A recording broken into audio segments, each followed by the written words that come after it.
오늘 또 주님 앞에 나아가는 우리 성도님들을 축복합니다. 이 시간 기도함으로 9월 9일 새벽 기도를 시작하겠습니다. 거룩하신 하나님 아버지, 오늘 하루도 새 하루를 허락해 주시고 가장 먼저 주님을 바라보게 하시니 감사합니다. 오늘 또 사모하는 마음으로 주님 앞에 나아가오니 우리를 불쌍히 여기사 때마다 일마다 도와주시고 시시적절한 은혜를 내려 주옵소서. 이 시간 먼저 하나님의 말씀을 묵상하고자 합니다. 말씀을 읽을 때에 은혜 주시고 말씀을 들을 때 그 말씀이 우리 마음에 새겨지게 하시며 기도의 문이 열리게 하사 오늘 하루도 믿음으로 살아갈 힘을 주옵소서. 특별히 오늘 이 새벽에 십자가에 달리신 예수 그리스도를 만나기 원합니다. 이 시간 친히 임재하여 주시고 예수님의 마음을 배우게 하옵소서.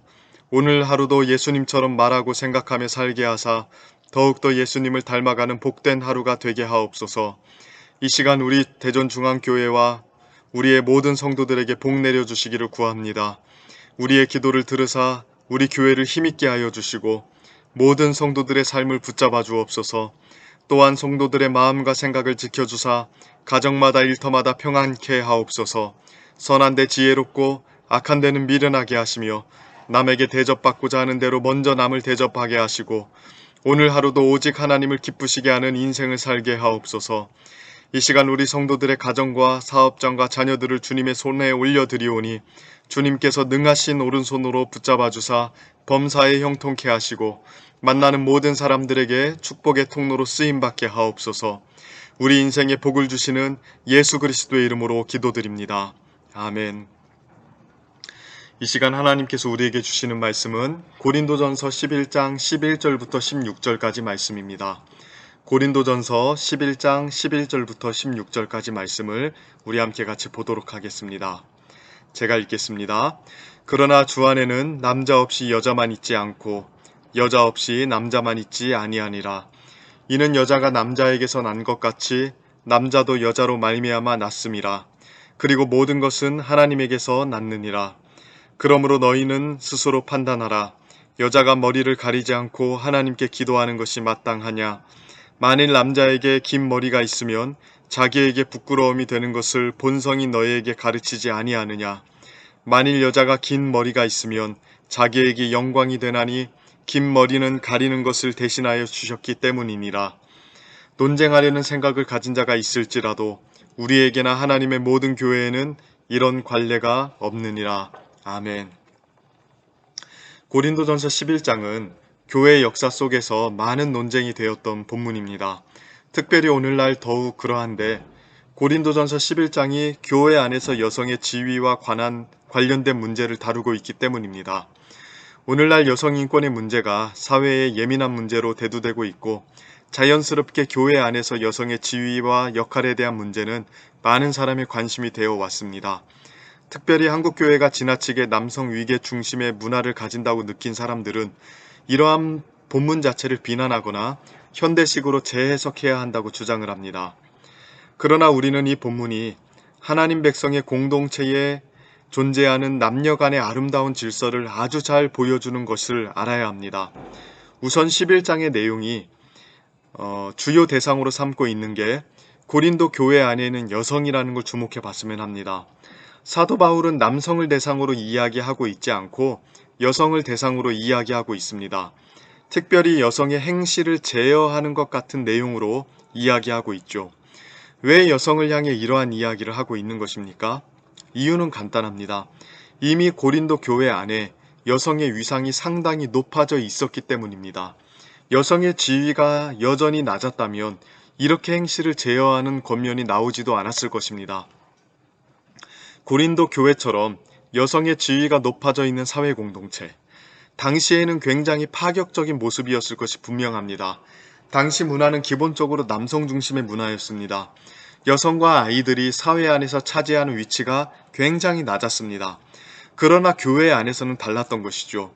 사회 안에서 억눌린 계급이었던 여성, 아이들, 노예들이 교회 안에서는 한 형제요 자매로서 대접을 받았고 사회적 지위에 따라 평가받는 것이 아니라 하나님께서 주신 은사를 따라 세워지곤 했습니다. 그래서 이미 고린도 교회 안에서는 여성들이 자신의 은사를 따라서 예언을 하거나 방언하는 일들이 있었던 것입니다. 그러니 우리는 고린도전서 11장을 보면서 단순히 여성의 지위를 제어하는 본문으로 보면 안 됩니다. 이미 그리스도 안에서 구원받은 여성들이 교회 안에서 일꾼으로 세워져 있었고 남자와 동등하게 하나님 앞에 쓰임받았던 공동체였던 것입니다. 그리고 이러한 모습은 남성 위계 중심의 구조 속에서 여성이 탄압받던 수많은 사회 문제를 가지고 있었던 고린도 도시 안에서 매우 파격적인 모습으로 보였을 것이 분명합니다. 그래서 오늘 본문 11절 12절을 한번 보십시오. 사도 바울은 여성의 행위를 제어하는 듯한 말을 하면서도 오늘 본문에서 기독교 신앙이 기본적으로 가지고 있는 대전제에 대해서 이야기합니다. 11절 말씀 이렇게 이야기하죠. 그러나 주 안에는 남자 없이 여자만 있지 않고 여자 없이 남자만 있지 아니하니라. 또 12절이요. 이는 여자가 남자에게서 난 것 같이 남자도 여자로 말미암아 났음이라. 그리고 모든 것은 하나님에게서 났느니라. 아멘. 뭐라고 말합니까? 주 안에서 남자만 있는 것도 아니고 여자만 있는 것도 아니라고 이야기합니다. 남자와 여자 모두 하나님으로부터 났다고 이야기하죠. 이 말은 존재적으로 남자와 여자가 차이가 없다는 것을 의미합니다. 그 가치에 있어서 남자가 더 우월하다거나 여자가 더 열등하다거나 하는 것은 있을 수가 없습니다. 둘 다 하나님 앞에 평등한 것이죠. 이것이 교회가 가지는 기본적인 신앙이었습니다. 남자와 여자는 하나님 앞에서 평등하다는 것입니다. 오늘날 우리는 이러한 진리를 당연한 이야기 아닌가 하고 생각하고 지나가곤 하지만 그 당시에는 사회를 쪼개는 것 같은 말이었습니다. 우리나라에도 복음이 처음 들어왔을 때 양반과 남성을 중심으로 하는 문화를 깨고 교회는 남자와 여자, 양반과 천민을 하나님 앞에서 평등하게 여겼습니다. 이는 당시 조선 사회 질서에 큰 도전을 주었고요. 위협을 주기도 했었습니다. 마찬가지입니다. 하나님 안에서 남녀가 함께 지음받아 동등한 가치를 가지고 있다는 이 사상. 이 사상은 당시 그 사회와 문화에 굉장히 큰 도전을 주었을 것입니다. 그리고 이 진리를 따라 실제로 공동체를 형성하고 여자들이 교회의 주요 멤버로 활동하는 것은 그 당시 사람들에게 충격이었을 것입니다. 이 세상과의 차별성이 고린도 교회 안에 먼저 있었음을 우리는 알아야 됩니다. 교회는 세상으로부터 부름받은 하나님 나라의 특별한 공동체이죠. 교회는 세상의 질서가 아니라 하나님 나라의 질서를 반영하는 공동체입니다. 그러므로 세상의 질서와 같을 수가 없습니다. 남성 중심이든 여성 중심이든 하는 것이 있을 수 없습니다. 부자 중심이거나 관료 중심이거나 할 수 없습니다. 교회 안에서 어떤 기득권의 싸움이 있을 수가 없습니다. 왜 그렇습니까? 교회는 초월적인 하나님의 통치를 받는 하나님의 백성의 공동체로서 하나님의 창조 질서를 드러내는 공동체이기 때문입니다. 우리가 이 본문을 보면서 잘못 독해하게 되는 이유는 교회 안에 누가 기득권을 잡아야 하는가의 문제로 이 본문을 해석하기 때문입니다. 그러나 하나님 나라의 질서는 그러한 기득권의 문제에 얽매이지 않습니다. 하나님 나라는 이 세상의 기득권의 문제를 초월합니다. 교회는 하늘로부터 초월적으로 임한 하나님의 통치를 받는 사람들이 모인 공동체이고 그렇기 때문에 세상과는 다른 정신과 다른 사상과 다른 관계성으로 조직되어 있는 것입니다. 우리는 이 부분을 잘 기억해야 됩니다. 비단 남자와 여자만의 문제는 아닙니다. 교회 안에서 질서를 생각할 때 하나님 나라의 질서를 반영하는 태도를 가져야 됩니다. 교회는 하나님의 통치 아래에 있는 사람들로서 초월적인 하나님 나라의 질서, 이 세상에는 도대체 찾아볼 수 없는 그 놀랍고 아름다운 하나님 나라의 질서를 나타내어야 합니다. 그러니 세상과는 다를 수밖에 없죠. 단지 개개인의 신앙과 윤리적인 삶에서만 세상과 다를 것이 아닙니다. 교회는 그 공동체적 질서에 있어서도 세상과 다릅니다. 하나님의 교회는 그 교회 자체적으로 세상과 다른 것입니다. 세상처럼 분열과 다툼과 기득권 싸움과 이득을 위한 싸움이 공동체의 질서를 형성하지 않습니다. 그러나 한 가지 주의해야 할 것이 있습니다. 주 안에서 남자 없이 여자만 있고 여자 없이 남자만 있지 않는다고 사도 바울은 이야기했습니다. 모든 것이 하나님으로부터 났기 때문에 하나님 앞에 존재적으로 평등하다고 이야기했었죠. 그러나 고린도 교회는 다소 지나친 부분이 있었던 것이 사실입니다. 여성의 지위가 향상된 것은 사실이지만 사람들에게 오해를 살 만큼 지나친 부분이 있었습니다. 특별히 13장에서 말하는 것처럼 여자가 머리를 가리는 문제에 대해서 그랬습니다. 남녀가 하나님 앞에서 평등하기 때문에 여자가 머리를 가리는 것에 대해서 뭐가 문제인가? 평등하니까 안 가려도 아무런 문제가 없지 않은가라고 생각할 수 있습니다. 원칙적으로 따지면 그럴 수 있습니다.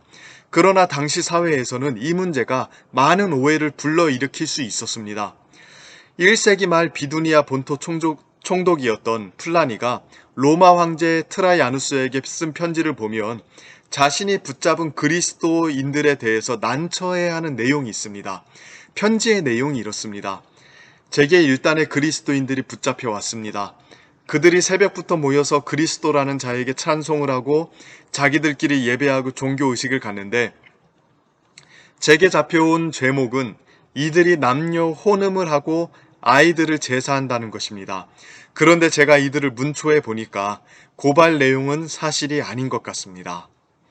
이러한 보고서가 있었습니다. 그러니까 바울이 활동하던 시기에 1세기 중엽 또 마렵에는 이미 교회를 향한 많은 음해가 있었다는 것입니다. 사람들이 자기들끼리 모여서 무슨 새로운 종교 행위를 한다고 하면서 남녀가 모여서 소리내어 기도하고 찬송하니까 그들을 미워하는 세상 사람들은 혼음을 한다는 식으로 음해하는 말을 지어내곤 했던 것입니다. 고린도 교회도 마찬가지였어요. 바울은 이렇게 적대하는 사람들에게 이러한 오해와 악선전의 빌미를 주지 않으려고 했습니다. 그래서 교회 안에서 무엇을 하든지 질서 있게 하고 품위 있게 하라고 주문하고 있었던 것입니다. 여인들에게 수건을 쓰라고 하는 말 역시 마찬가지입니다. 여자들이 너울을 벗어던지고 남자들과 한 방에 모여서 예배하며 기도와 설교에 적극적으로 참여하는 것은 외부 사람들이 보기에 오해를 불러일으킬 수 있었고 특별히 성적인 오해를 불러일으킬 수 있었습니다. 그래서 여인들에게 수건을 쓰고 자신을 가리며 정결한 태도로 예배할 것을 권면한 것입니다. 그러니 바울은 고린도 교회에 지금 균형을 요구하고 있는 것이죠. 교회는 세상을 초월하는 하나님 나라의 질서를 반영할 수 있어야 됩니다.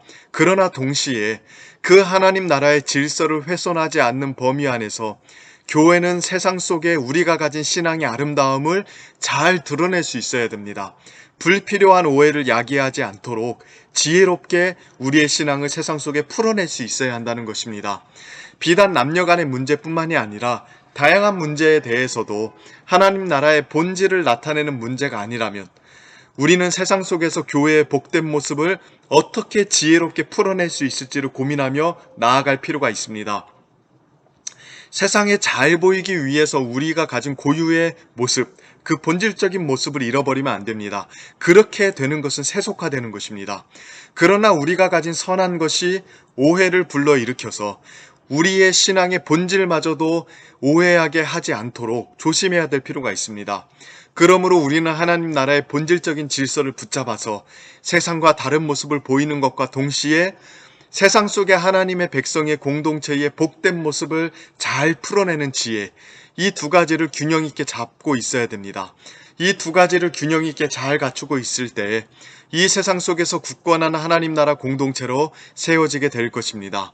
우리 교회가 그리고 우리 성도님들의 삶이 이러한 균형 속에서 하나님의 복됨을 잘 드러내는 삶이 되기를 축복합니다. 한편으로는 하나님 나라의 본질적인 질서를 굳건히 붙잡아 세상과의 차별성을 드러내고 또 한편으로는 우리가 가지고 있는 아름다운 삶의 질서들이 비난받지 않도록 하기 위해서 지혜롭게 풀어내는 이 균형을 잘 붙잡아서 우리 대전중앙교회가 더욱더 하나님 앞에 세상 앞에 아름답게 드러내기를 주님의 이름으로 축원합니다.